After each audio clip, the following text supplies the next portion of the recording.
गीता अपनी ननंद काजल को बार बार फ़ोन कर रही थी, पर काजल हर बार गीता का फ़ोन कट करती थी।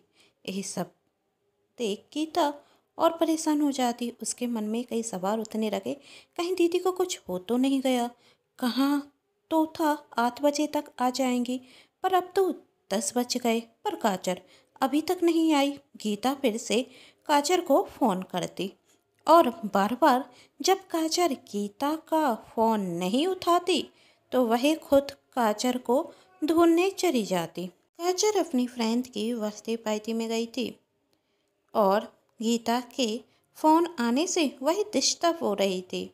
जब उसकी सहेली जूही उससे कहती, फ़ोन उठा तो ले, कहीं तेरी भाभी को कोई ज़रूरी काम होगा, तभी पास में खड़ी हुई रचना बढ़ते कर कहती, हाँ काजल उठा ले फ़ोन, अब तेरी भाभी को तेरी चिंता हो रही होगी। तू छोटी बच्ची जो है कहीं खो गई तो। इतना सुन काजल की सभी सहेलियां जोर जोर से हंसने लगती और उसका मजाक बनाने लगती। तभी वहां गीता भी पहुंच जाती, जिसे देख सब काजल की सभी सहेली जोर से हंसने लगती और मथु कहती, लो छोटी बच्ची को घर ले जाने, उसकी भाभी आ गई हैं। कहीं रास्ते में खो जाती तो। तब काजल गुस्से में अपनी भाभी का हाथ पकड़ती और उनके साथ घर आ जाती और चिल्लाते हुए कहती गीता से, आपकी हिम्मत कैसे हुई मेरी फ्रेंड की बर्थडे पार्टी में आने की? मैंने कहा था ना मैं आ जाऊंगी, तो आप वहाँ क्यों आई? तब गीता कहती, दीदी मुझे आपकी चिंता हो रही थी और मैंने आपको कितने कॉल किए, पर आपने मेरा फ़ोन भी नहीं उठाया, तो मुझे आपकी और चिंता होने लगी। बस भाभी, बस बंद कीजिए अपना यह नाटक। काजल फिर से गुस्से में कहती, मैं कोई छोटी बच्ची नहीं हूँ कि खो जाऊंगी, और मेरी चिंता करने की आपको कोई ज़रूरत नहीं। आपसे मैंने कितनी बार मना किया है कि मेरी दोस्तों के सामने मत आया कीजिए, और आज तो आपने हद कर दी मेरी फ्रेंड की बर्थडे पार्टी में आकर। जब देखो तब मेरी बेइज्जती कराने के पीछे पड़ी रहती हैं, इसलिए जानबूझकर आप वहाँ आए जिससे मेरा मजाक बन सके। और रही फ़ोन उठाने की बात, तो मैं आपके गंवारपन की वजह से अपनी बेइज्जती कराना नहीं चाहती थी, पर आपके होते हुए यह मुमकिन कैसे है? और आपको कोई मेरी चिंता नहीं है, सिर्फ चिंता जताने का नाटक करती हैं। जब देखो तब मेरे पीछे पड़ी रहती हैं और खुद को क्या समझती हैं आप? यह दिखावे का नाटक बंद कीजिए, और आज के बाद मैं कहीं जाऊं या आऊं उससे आपको फर्क नहीं पड़ना चाहिए। कहते हुए काजल गुस्से में अपने कमरे में चली जाती और गीता उदास होते हुए खुद से कहती, मैंने क्या गलत किया? दीदी आप इस शहर में नई हैं, माँ बापूजी ने बहुत विश्वास के साथ आपको हमारे पास रहने के लिए भेजा है। आपके भैया भी घर पर नहीं थे, तो मेरा फर्ज बनता है कि आपकी देखभाल करूं। दूसरे दिन जब गौरव घर आता तो काजल अपने भैया से कहती, भैया आप इतने बड़े शहर में इतनी बड़ी नौकरी करते हैं, फिर भी आपने इन गवार से शादी कैसे कर ली? तभी गौरव गुस्से में कहता, काजल यह कौन सा तरीका है अपनी भाभी से बात करने का? तब काजल कहती, तो भैया अपनी धर्म पत्नी से पूछिए कि ये मुझ पर नज़र क्यों रखते हैं। मैं कहीं आती जाती हूँ तो मेरे पीछे क्यों पड़ी रहती हैं, और कर तो इनने हद करती, मेरे पीछे मेरी फ्रेंड की बर्थडे पार्टी में आ गई। जानते हैं आप मुझे इनकी वजह से कितनी बेइज्जती झेलनी पड़ी, और फ़ोन कर करके इनने तो मुझे परेशान कर दिया। जानते हैं आप, समझाइए इन्हें, ऐसी गलती फिर नहीं होनी चाहिए। मैं कोई छोटी बच्ची नहीं कि कहीं आऊं या जाऊं तो इन्हें बताऊं।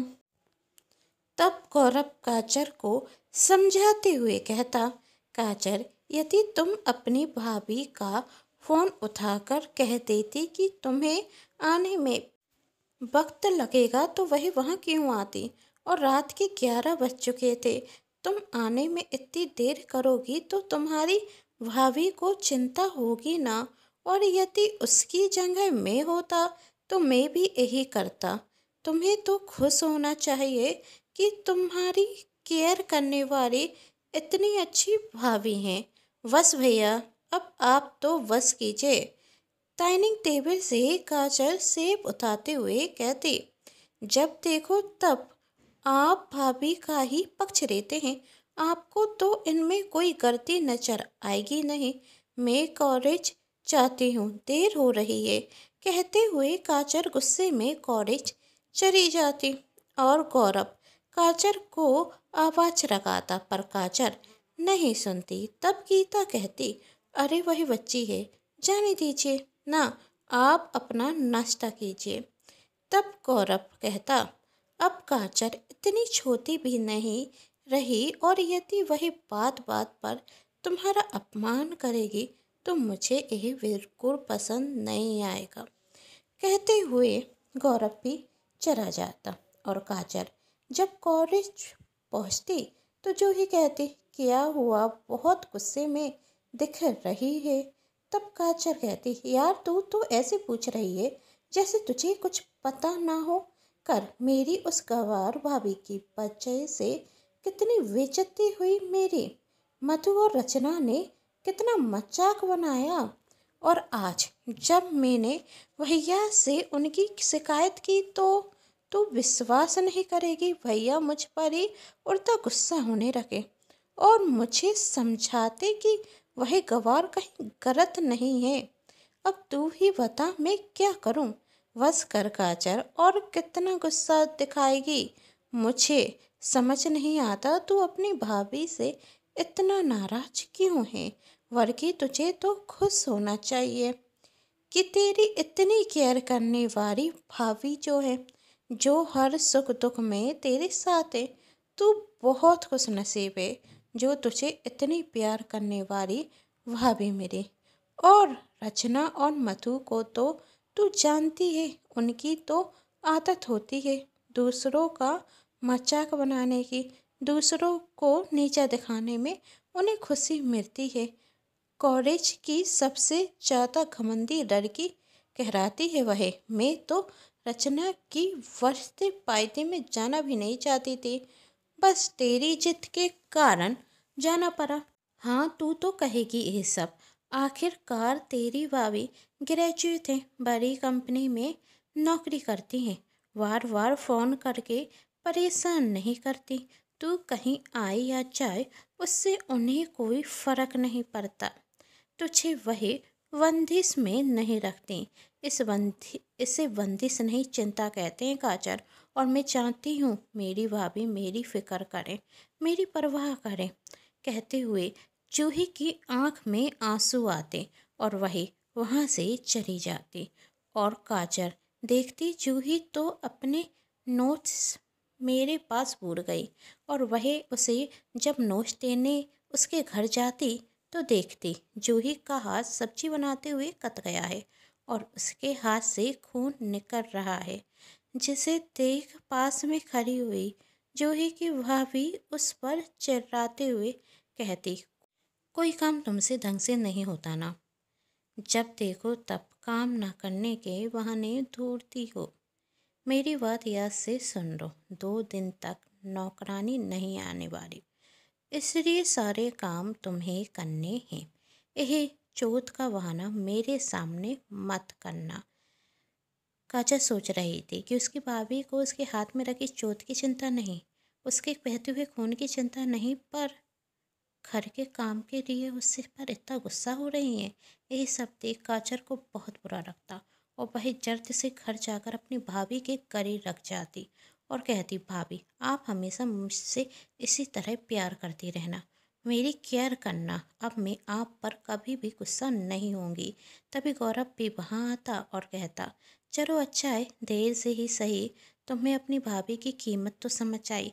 चलो इसी खुशी में चढ़कर किसी अच्छे से होटल में पार्टी करते हैं। वही सब अब बहुत खुश होते और अब खुशी से रहते। आप सभी को ये कहानी कैसी लगी, नीचे कमेंट कर कर जरूर बताइएगा। कहानी पसंद आई हो तो चैनल को सब्सक्राइब, पास में जो बेल आइकन का बटन है उसे प्रेस जरूर कर दीजिएगा, क्योंकि उसी से मिलेंगे आप सभी को मेरी आने वाली हर कहानी के नोटिफिकेशन। कहानी पसंद आने पर चैनल को सब्सक्राइब, वीडियो को लाइक एंड शेयर जरूर कीजिएगा। Thanks for watching.